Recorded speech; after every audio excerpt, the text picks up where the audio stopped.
some of you may or may not attend theater. So I'm going to start back a little bit. Theater is inherently a collaborative environment. Basically, it's a team sport. It's baseball. We cannot operate, we cannot play the game alone at all.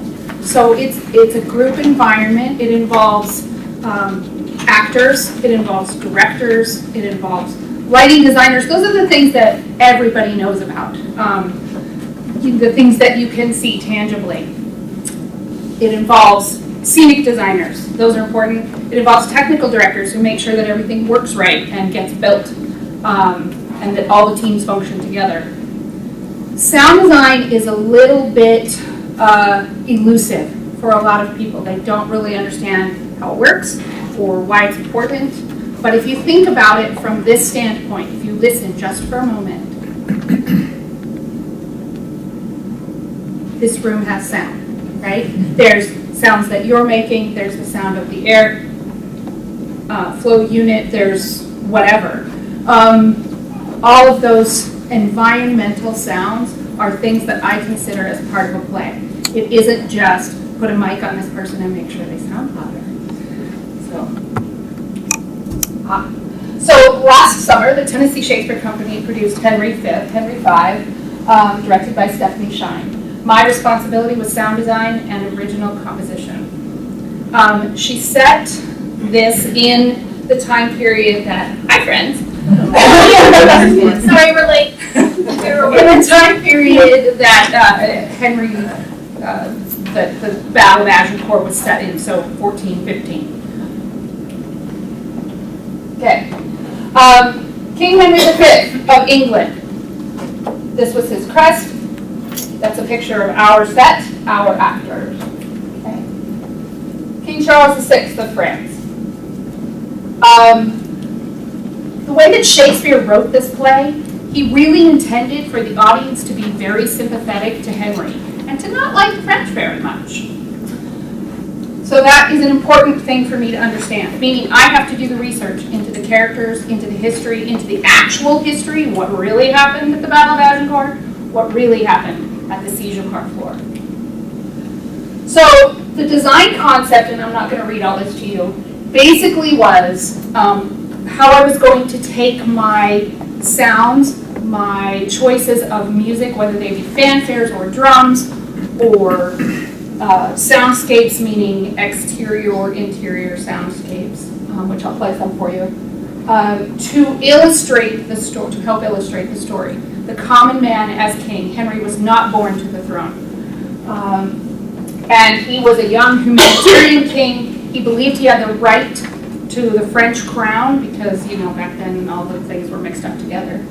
And so in order to get the French crown, he waged war. Always the best plan.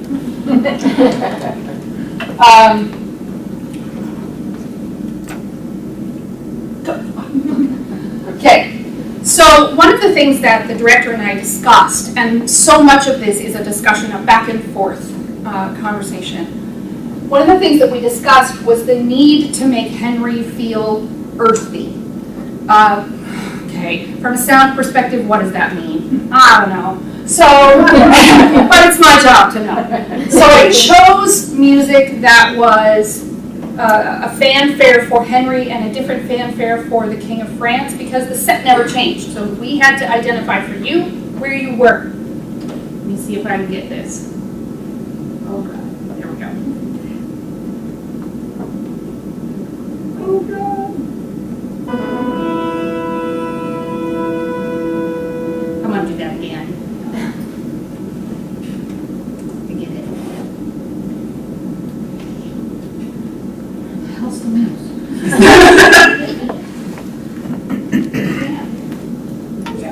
There it is.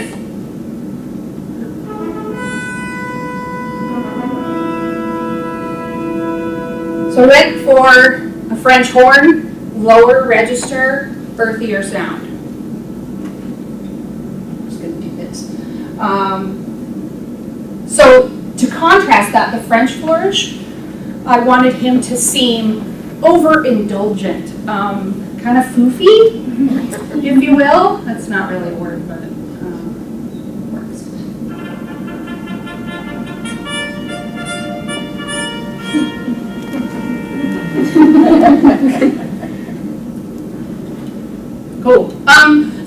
of this goes back to research. First, we read the script over and over and over so that you can get all of the things that are in the script. You know, hey, the horn sounds and Henry comes in, or things that are obvious in the script. Some things are not obvious in the script, so we have to go back and do a lot of research into the time period, whatever that is, that they want to set. In doing research, I researched music, environment and battles. So music, found out, fun fact, Henry himself was a composer and composed this piece and one other piece that were choral. Super complex, really cool. We use them in pre and post show music. I also researched instrumentation. The director had asked me for a piece of music to be played the night before the battle in the camp that might be played by a member of Henry's army to calm themselves. Okay, there's a lot that goes into that. You have to think about what size instrument do you carry with you in a pack, and then how loud can it be, and all of those things that, you know, they're on a battlefield. They don't want to be real loud. So, instruments. I also researched the battle itself, the size of the field, because when you're putting things in a field, you need to think about the reverberation, what's on either side, how big is that field, and that's up to me to make you feel that when you're in the theater.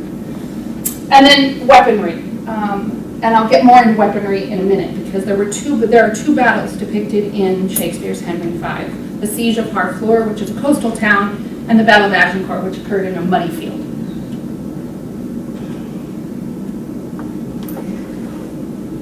Cool, Harfleur. Harfleur being a coastal town, they besieged this coastal town with cannons, musket fire, and mines. Who knew there were mines in 1415? Yeah, I didn't. So this track includes those sounds and was underneath the dialogue. I had speakers scattered throughout the theater as well as behind the set to give the sense of distance.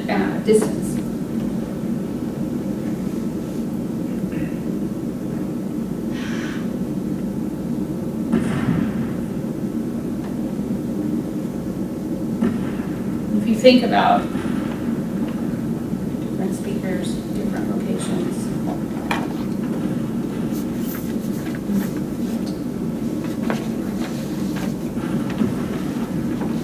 The intent was to make the audience feel as though they were in the midst of that siege.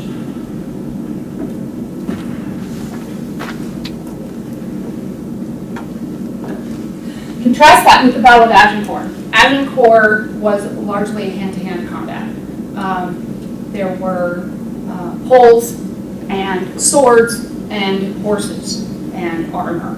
So those are the sounds that I needed to find for this. Also, fun fact, Agincourt, it was muddy, which is why the French lost.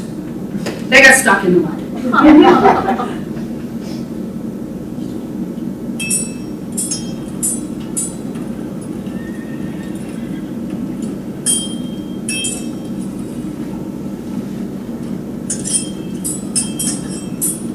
And this went on underneath dialogue.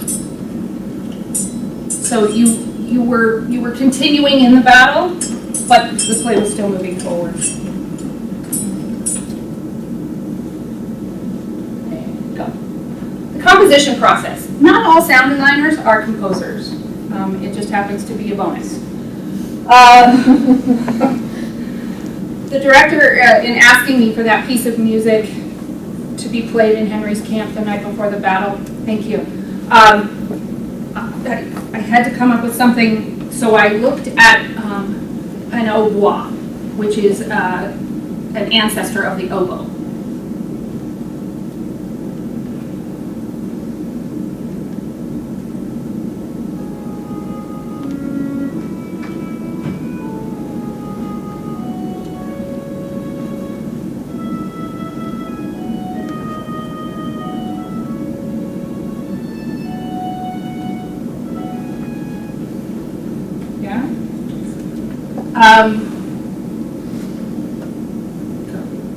This piece of composition was the most fun.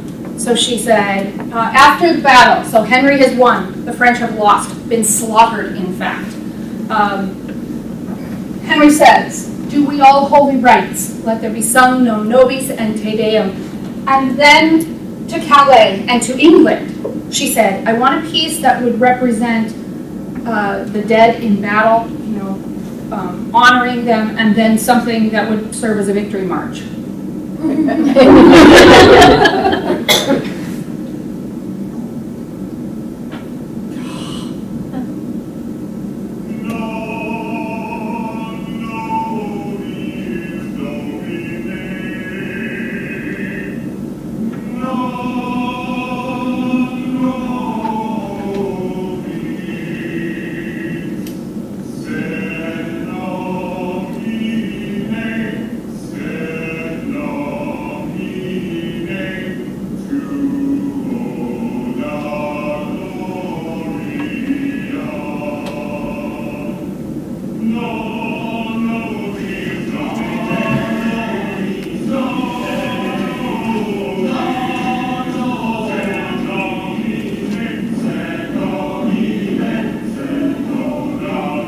I don't think she realized in a tall order that was. But I think I managed it. The collaborative process, we talked about words like cinematic and sensory. 10 actors playing 33 roles on a single set. Ultimately, we came up with, she wanted a soundtrack quality to the music that I provided or anything else that I provided. And the challenges ended up being the battle and killing of Boy, which if you know anything about Henry V, aren't in there.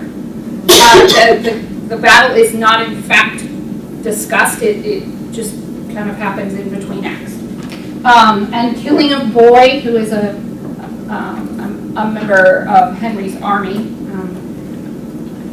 The French kill him kind of unmercifully, they slit his throat. And it makes Henry angry. These challenges, she wanted to stage these as slow motion, choreographed, sort of dancey things.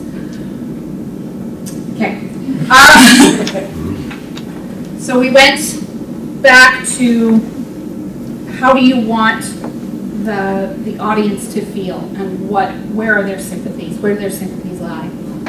For the battle, I wanted people to sympathize with Henry because Henry is a God-fearing king who gave all the glory to God. So I found Gregorian chant, which seems like it ought not work, but it sure did.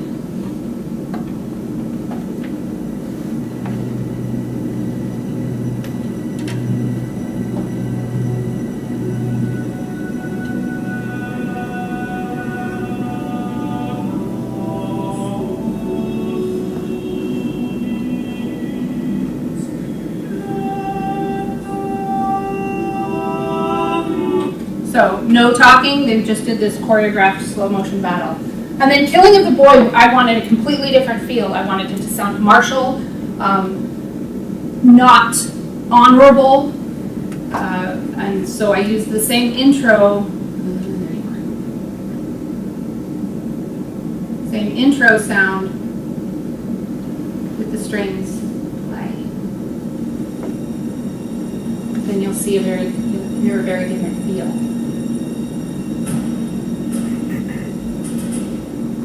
And this was slow motion, if you can imagine them sort of slow motion chasing him all over the stage.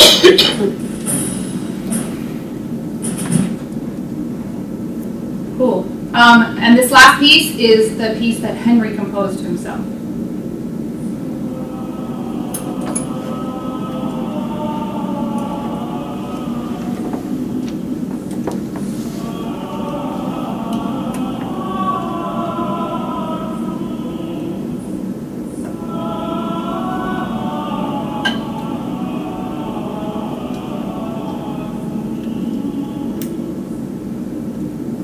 Thank you very much.